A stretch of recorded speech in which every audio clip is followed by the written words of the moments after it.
Assalamualaikum teman-teman, berjumpa lagi di channel aku Umu Dalika, channel ibu rumah tangga yang tinggal di Ngoro Jombang, Jawa Timur. Oke teman-teman, jadi di video kali ini aku tuh akan menjawab salah satu komentar dari viewers aku ya.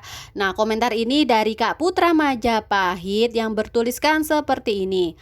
Model kayak gini per orang item jajanannya beda-beda, apa nggak pusing Kak? Dan harga sudah dipasang di awal, apa nggak takut ada pelonjakan harga? Apa nggak pernah rugi? BTW kita juga pegang arisan dana desa, izin sharing-sharing. Oke baik, jadi sebenarnya video yang di komen Kak Putra ini itu video aku setahun yang lalu, video mengenai cara mengatur keuangan dengan sistem arisan pakai tahunan ya.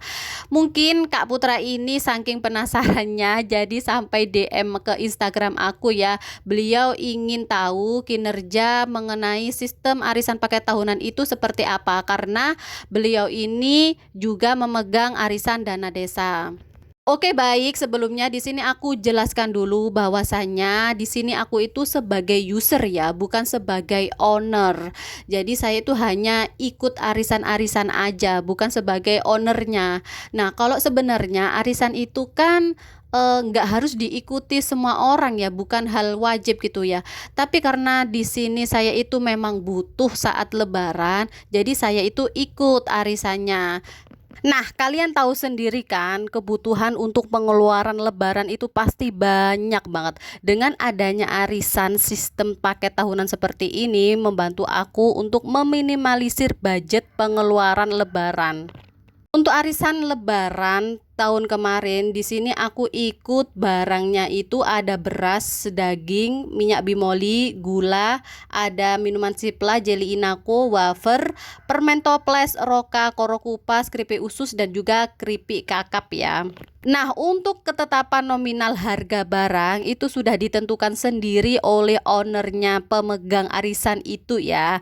Nah, di situ untuk aku sendiri ketemunya nominal barangnya sekitar 20.000 per minggu. Nah, di sini aku harus bayar selama 46 minggu dan diambil waktu puasa begini mendekati Lebaran gitu ya.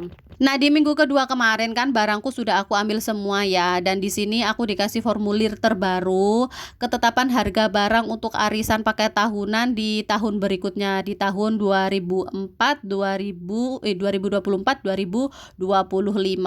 Di sini mungkin ada beberapa barang yang mengalami kenaikan harga gitu ya. Makanya ini aku recheck terlebih dahulu. Aku penasaran kira-kira tahun depan ikut apa lagi ya.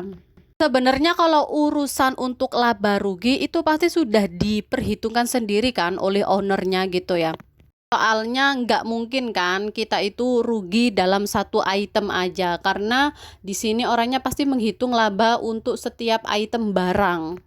Contoh nih ya, misal kalau misalnya kita beli daging di pasar itu mungkin harga per kilonya 100.000. Kalau Lebaran paling enggak itu naiknya sekitar 110.000 lah, segitulah ya kalau naik.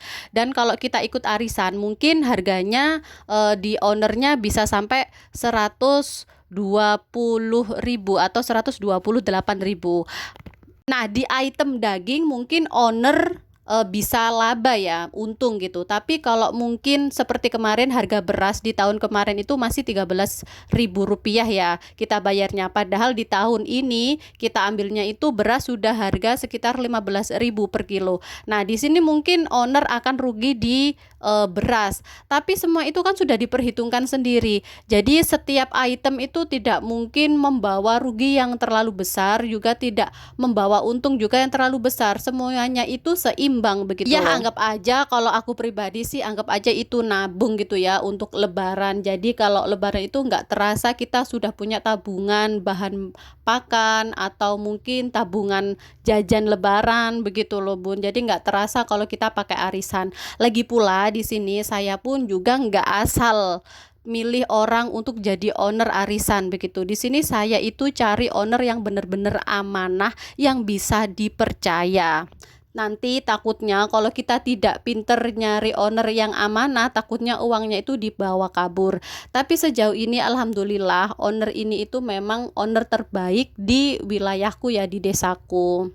Oh ya, aku kemarin itu juga sempat baca-baca gitu ya kan tentang hukum arisan jajan seperti ini, arisan lebaran model seperti ini itu, yang aku tangkap dari ustadz siapa kemarin itu ya, katanya itu sah-sah aja gitu, nggak apa-apa ya teman-teman, asalkan antara kedua pihak ini sama-sama mengetahui akadnya. Jadi tidak ada pihak yang dirugikan, sama-sama setuju.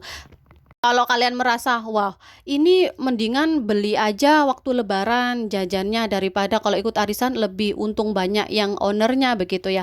Ya itu terserah balik lagi ke kalian sendiri gitu loh teman-teman. Kalau kalian mampu beli saat lebaran secara bersamaan ya nggak apa-apa. Kalau saya pribadi kan uang THR juga banyak baginya ya untuk THR keponaan, bagi-bagi ke saudara, ke orang tua atau buat beli keperluan yang lain gitu loh teman-teman. Jadi kalau adanya arisan ini itu sedikit membantu. Jadi uang THR itu ada sedikit bisa untuk ditabung. Nah, ini aku sekarang lagi ngecek gitu ya, barang-barang yang aku ambil, aku cocokkan dengan catatan aku kemarin, aku ambil apa aja. Dan ini itu kemarin aku join sama kakakku gitu ya, untuk pembayaran arisannya gitu. Jadi kakakku itu juga ikut, aku juga ikut.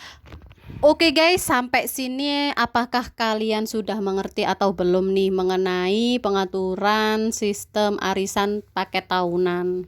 Mungkin ada pertanyaan bisa banget kalian tulis di kolom komentar ya. Nanti sebisa mungkin kalau ada waktu dan kesempatan akan aku jawab sebisanya. Oh ya, mungkin di tempat kalian juga ada yang sama persis, sistem arisannya juga sama seperti di tempatku. Nah, kalau misalnya sama, bisa banget kalian tulis atau sharing-sharing juga di kolom komentar ya teman-teman. Dan yang pasti setiap owner atau setiap tempat arisan itu pasti juga beda-beda penanganannya ya kan? Karena yang nanganin pun juga beda, pengikutnya pun juga beda, sistemnya pun juga pasti beda. Kadang ada yang orangnya itu juga ownernya jujur, ada yang tidak, atau mungkin ada yang tempat arisannya itu agak-agak kurang terpercaya gitu ya. Jadi sebisa mungkin kalau kalian ikut arisan dimanapun itu pastikan kalian ikut di owner yang benar-benar amanah ya teman-teman. Ataupun kalau kalian memang pengen terinspirasi pengen buka arisan jajan seperti ini setiap tahun, sebisa mungkin kalian itu juga jadi owner yang benar-benar bisa dipercaya gitu teman-teman.